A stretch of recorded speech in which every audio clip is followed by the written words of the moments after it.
Fernando is an animal scientist with a PhD in agricultural sciences from the University of Hohenheim, where his research focuses on animal physiology, nutrition, and welfare.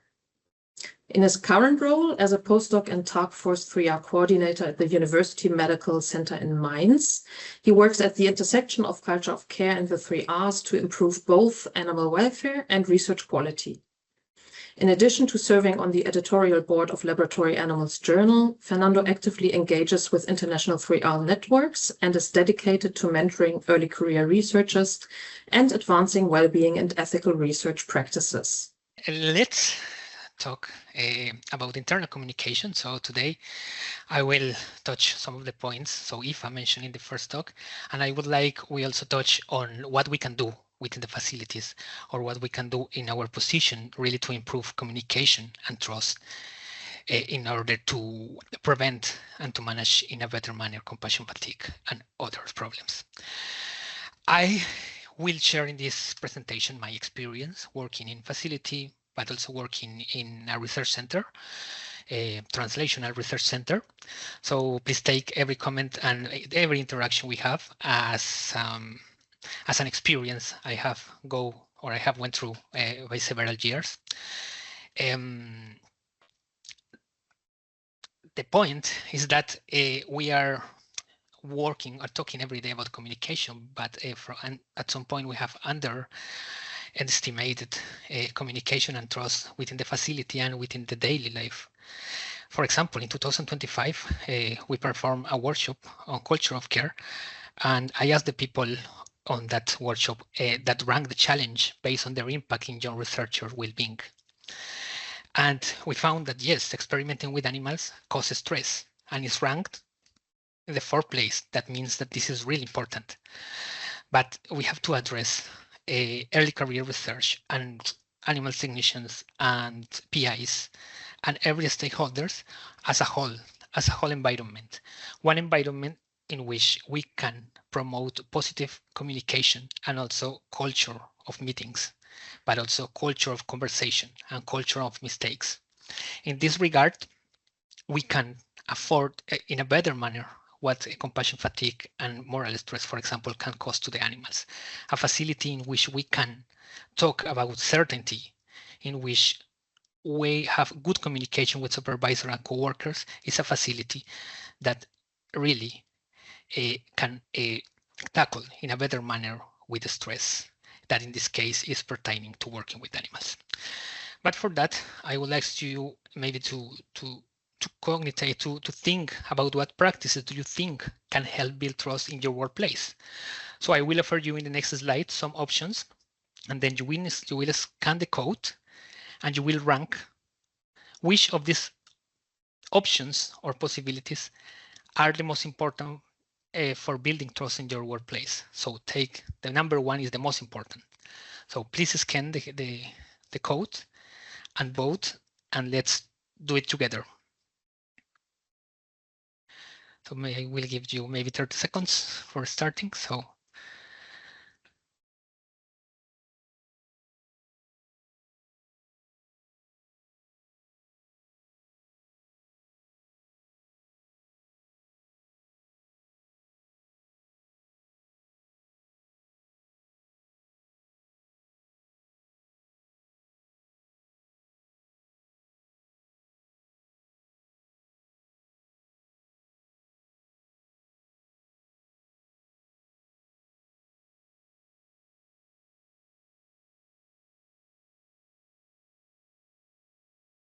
maybe 10 seconds more.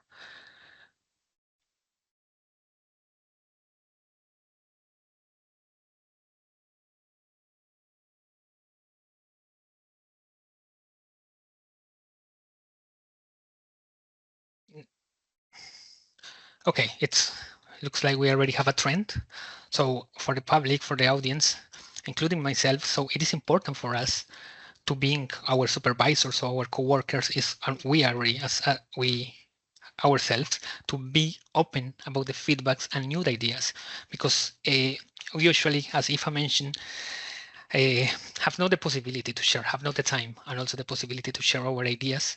And aspects that could improve animal welfare, and also aspects that could help us to applying the 3Rs in an everyday life. So being open to feedback and new ideas can promote a culture of communication with which we can tackle better problems like compassion fatigue, but also bad science and animal welfare for sure. Identifying and developing core values and behaviors is equally really important, and we will talk about that later. And meeting culture is also a topic we will talk about today, and it's also really important for really communicating efficiently. So I will talk today about 3 pillars of trust building communication, again from my experience for the workshops and the material I have written in the last years. The first one is about developing self-confidence, how we can become, and we can discuss the term, but how we can become organic leaders from our own environment. How developing this self-confidence also help us to prepare thoughtfully the meetings and communicate what are our concerns effectively. And how we can do that in the meetings, how really we can be effective in building meeting culture and communicating as a team. So the first one is becoming what we can argue, we can discuss to be an organic leader. And this starts with the team dimension. So what is psychological safety that Aoife mentioned as well some minutes ago? So it's the belief that the team is safe for interpersonal risk-taking. So that we have the freedom to ask questions, to admit mistakes, to raising concerns as disagreeing without any fear to be humiliated and punished. In research environment, unfortunately, this is not the default. And I can also give you examples that how people avoid to talk because they want or they feel that they could be perceived as weak and as not a good scientist, just for say that they am caring because for the animals, for example. Then psychological safety should be constructed by us, and we are the builders of that. The animal care staff, the researchers, the PIs, etc.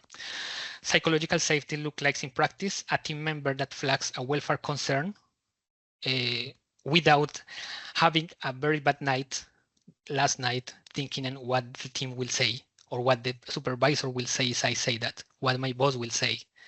An early career research that admit that don't understand a protocol that is really common, especially for the people who is not native in the language, the everyday spoken language. Also, disagreement is expressed in meeting, not in the corridor or not after the meeting. Then they say, what did you thought what they say in meeting? So it was completely crap, it's what not good. So psychological safety is the possibility to raise the voice and say, I think that this could be done differently, or I think that this could be done in this way, but these nuances or these changes. So developing self-confidence or become our own leaders, it's an attitude and a sum of core values that we express because most of us, we have already what it takes to lead informally. So we are leaders of our work. Not all people in the facility, not all people in the research group know things that we know. And we have the power also to say we are power, we have influence on this specific aspect, or we are influenced on this protocol or on this way of clean the cages, the animals, or change the animals every day. So not all people knows about everything, and the fact that we can really appropriate to ourselves the knowledge we have and being a leader of our environment will increase not only animal welfare, but also our job satisfaction and possibly, I am almost sure, the quality of science. So what is stopping us is not a lack of technique, it's a lack of trust. And I want you to take this. We are really well educated, we are really well trained, and we train every day, and almost all of us really love what we do, and we are doing by the heart every day and with all that we have. Now let's cultivate trust. So, and this trust can come in several ways. For example, the internal voice. I remember it happened to me, for example, who I am to say something, who I am to talk about this. It's already planned by the professor or by the PI. Is this really my place? So I am really in the correct place.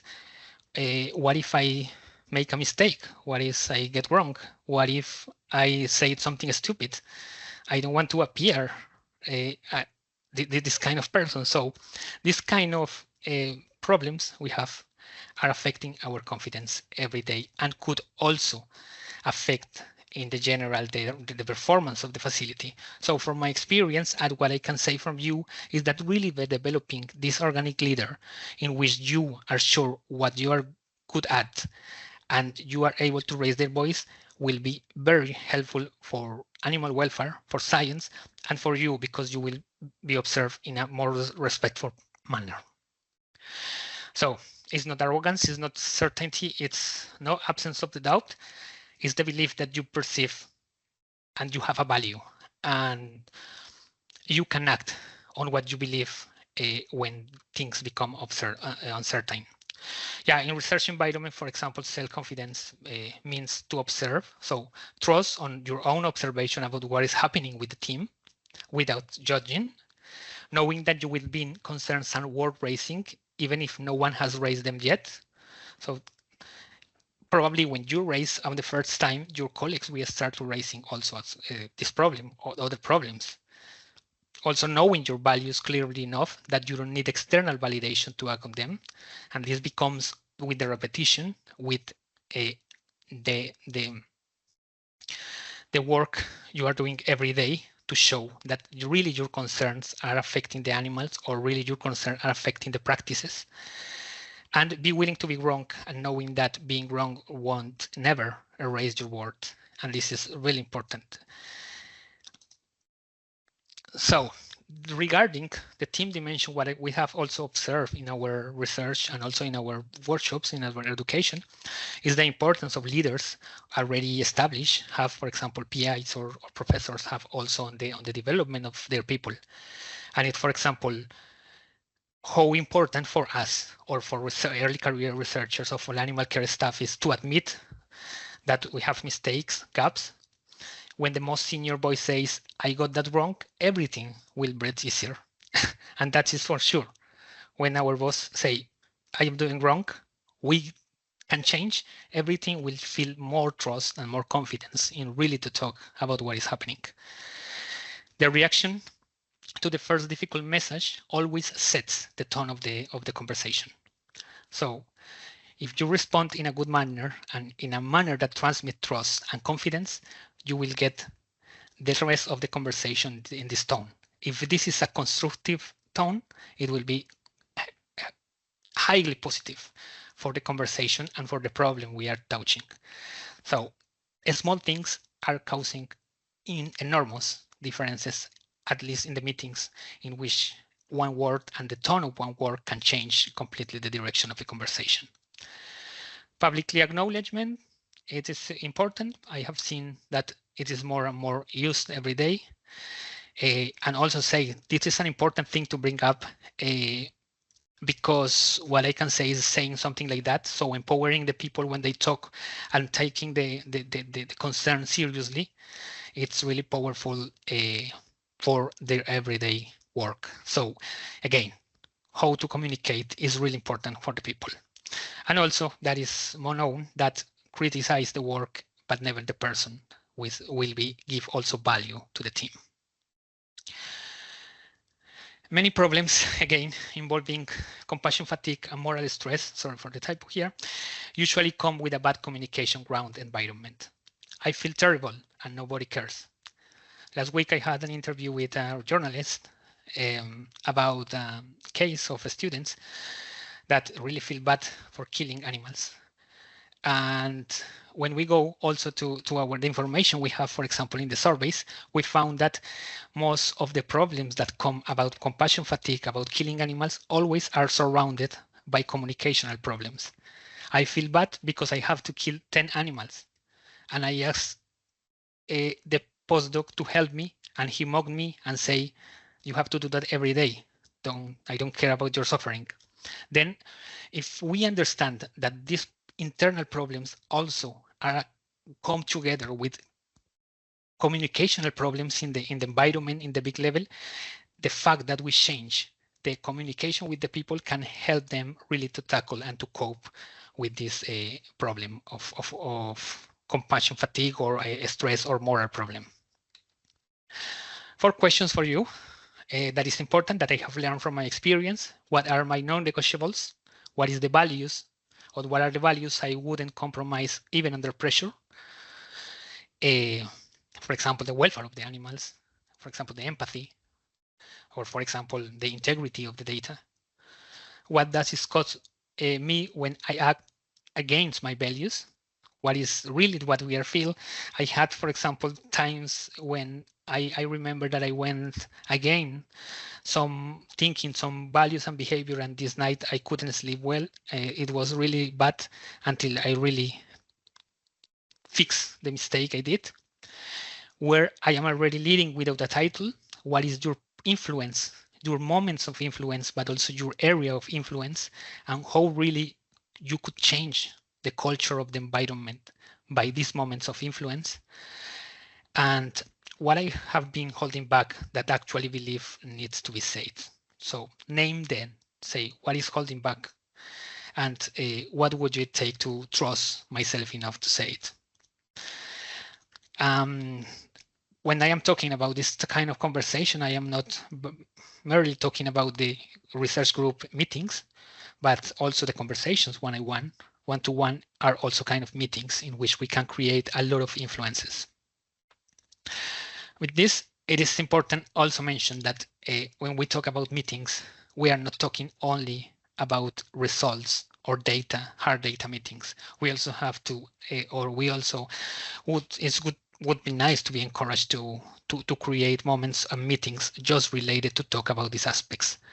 Who wants to bring something to the table, not about the data, not about the results, but about the practices we are giving every day.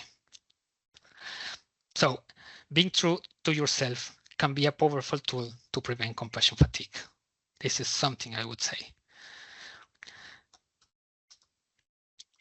So growth from behavior, not from position. That is really important to understand our role.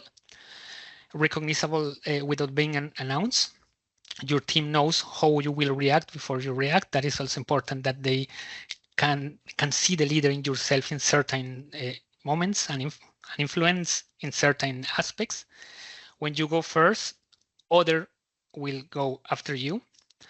Compounds over time, trust in build is small, so it will take time, but this is consistency. It's not grand or it's not big changes. Available to anyone willing to show up the same way, reliability, even if this costs something. I am not here saying that this is coming without cost. Sometimes you have fights, sometimes you have discussions. But as I said before, if you are true to yourself, even if you have a discussion, you know that you did well. So you act transparently and open. And this is really a good and a powerful tool to avoid this kind of stressful situations. That's important to say. When we are talking about our area of influence and about our knowledge and about our values, we don't need permission to lead.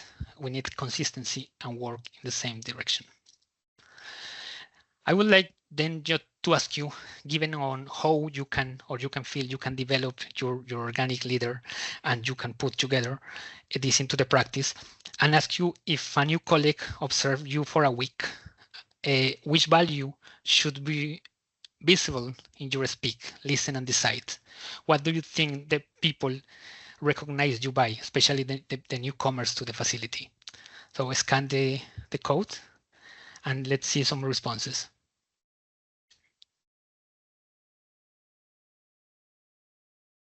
Empathy, kindness. So people who are good listeners.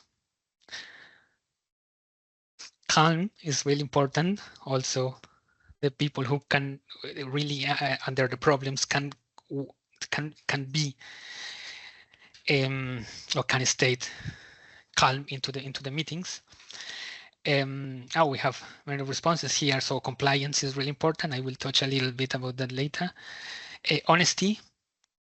And yeah, so not just the people, integrity, mental stability, that is really important. So especially if we work with a person who are practicing to become caretakers or to become animal technicians, or to become researchers. So that is important that they learn from our values, and they will always remember us by 1 or 2 values, and that's really important.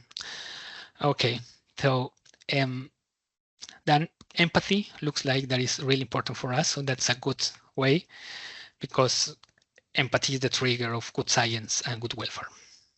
Okay, sorry, I will probably we will make you we will send you later the results we have from the workload, and you can see all the responses. But right now we move on because of time aspects. So the second aspect that is important is to be prepared for meeting. I have just a couple of slides on this topic, and it's how we can communicate effectively according to the experience we have had here. And we have, first of all, to accept that communicating with people and with supervisor, for example, is hard, because power dynamics in research are real. So speaking up about welfare concerns, about workload or time dynamics involve a genuine risk, and this is really affecting us. So we have the fear to being seen as difficult or uncommitted, uncertainty about what is the place, and risk affecting the position for future opportunities, or giving or asking for a letter of recommendation. And it's one aspects we have to take in account. Everyone, we want really to establish a relationship with the PI, for example, but also with the colleagues. But this is not bad, as I mentioned when we talk about the psychological safety. Acknowledging this problem, this fear, is not a weakness. It's the starting point for preparing better and better every time, and gain also the respect from your colleagues. 6 steps to a prepare well conversation, and what outcome do you actually want? So preparing the talk, it's what do you want to know, how this is aligned with your core values. So in case that it becomes critical or a problem or a fight, you have enough arguments to defend that. Observe first, then the interpretation. That is important also. We usually are, or sometimes are, in a rage, and we also have to understand that we have to separate facts from assumptions.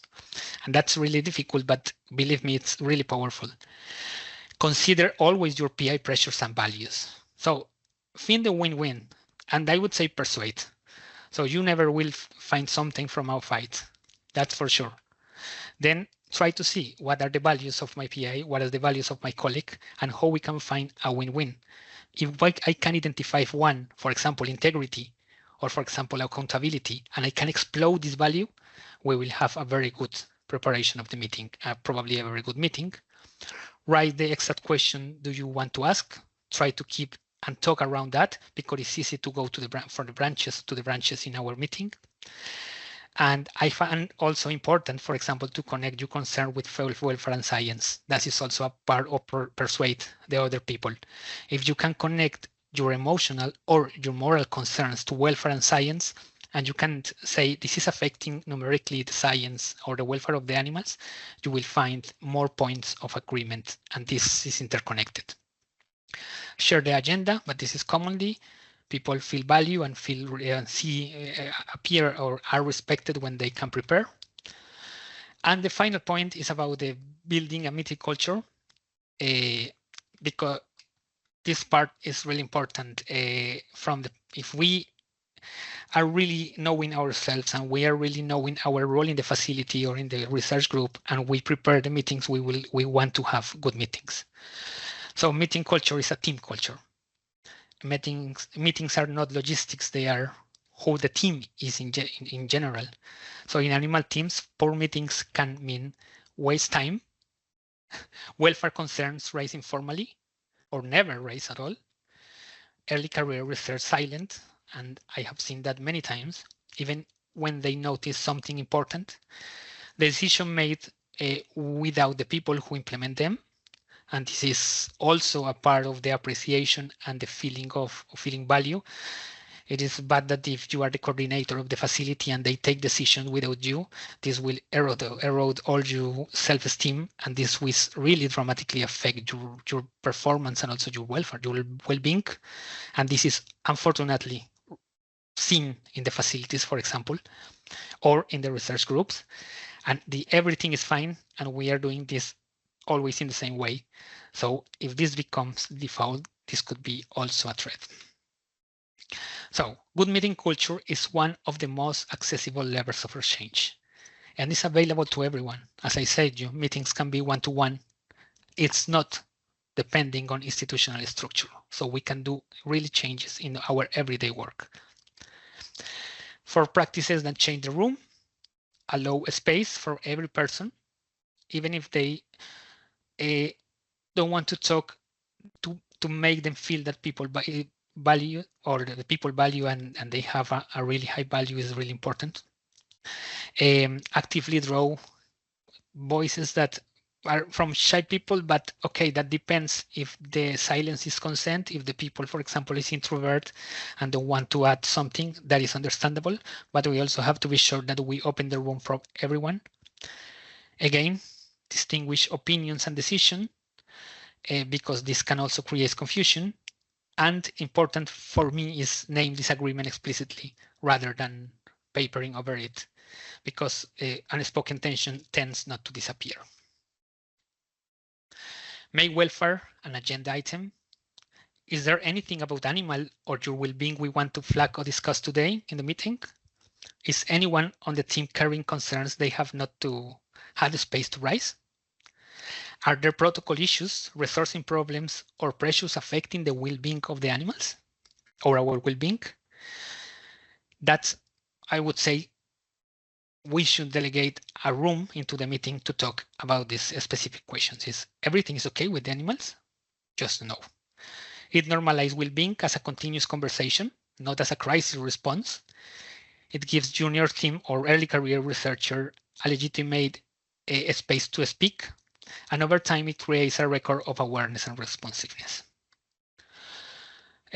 So just meeting when the meeting is over, but I think most of us follow this as a practice, is just summarize and send a brief follow-up. Assign owners to action, not just teams. The team, when we say the team will look onto this, means nobody will do it. But yeah, if we name, we are committing ourselves. Welfare-related items return to the agenda every meeting, as I mentioned before. And yeah, this follow-up is really important. What worked, what didn't, how we can build trust with a supervisor in the long time. And if we have problems, for example, killing animals, always, I would recommend revisit the expectations. First of all, we have to sit in the first meeting with the advisor and say, okay, what are my expectations? What do you want from me? And what I want from you? This and this and these are your tasks. Okay. After 1 or 2 months, sorry, I am finding that I couldn't meet this task because I am feeling bad because I have to kill animals and no one support me. So can we revisit the expectations and see how we can solve that? And that is also powerful because shows respect from the person to the PI and from the PI to the person. And for me, that is of high importance. Protocols and minutes are not bureaucracy, are not quality management. They are memory and accountability, and this can save your life in the future. So always register everything when you are working with people or when you meet people and when you make decisions together. Your values and daily behaviors are leadership tools you can develop yourself. Prepare carefully before important conversations. Meeting culture is culture, and trust is built in consistency, not in big gestures, as mentioned before. This is really important because working in animal research means carrying something most workplaces do not ask of their people. How do you feel to work with animals? You are asked to cause harm animals in service of reducing it. So to care deeply about animals while making decisions that affect them. And to hold that tension professionally, ethically, personally, often without much space to name it. So a culture of care is the infrastructure that makes it possible. to keep doing this work with integrity and health in general.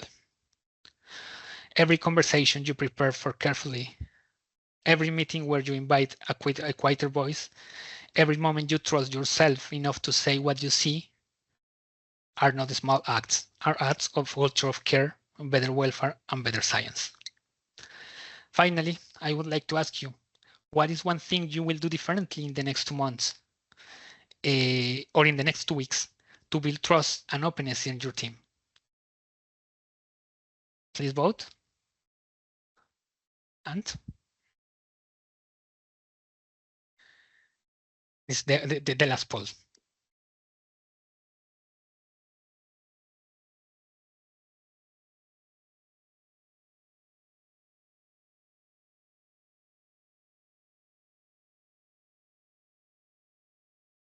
So we already have responses, but it's getting slow.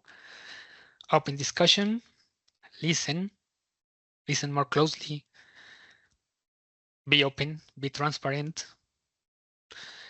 animal welfare, health check, that is really important, time for discussions. So I hope that from this talk, we already get the point that meetings are not only meetings, are the place we are changing our environment. So speaks the thoughts, also preparation of attention to communication. So I will leave that because for time reasons, we have to move.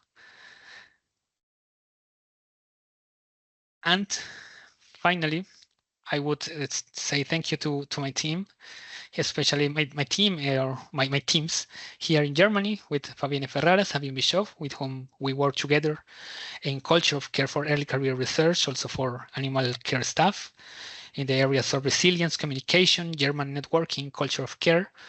Also to the team in TARCforce3R, led by Julia Steidler, and all this nice team belong to Improve and the Culture of Care Network, that for sure includes Aoife, Milford, and Penny Hawkins. Thank you very much. This is my contact just in case you need it.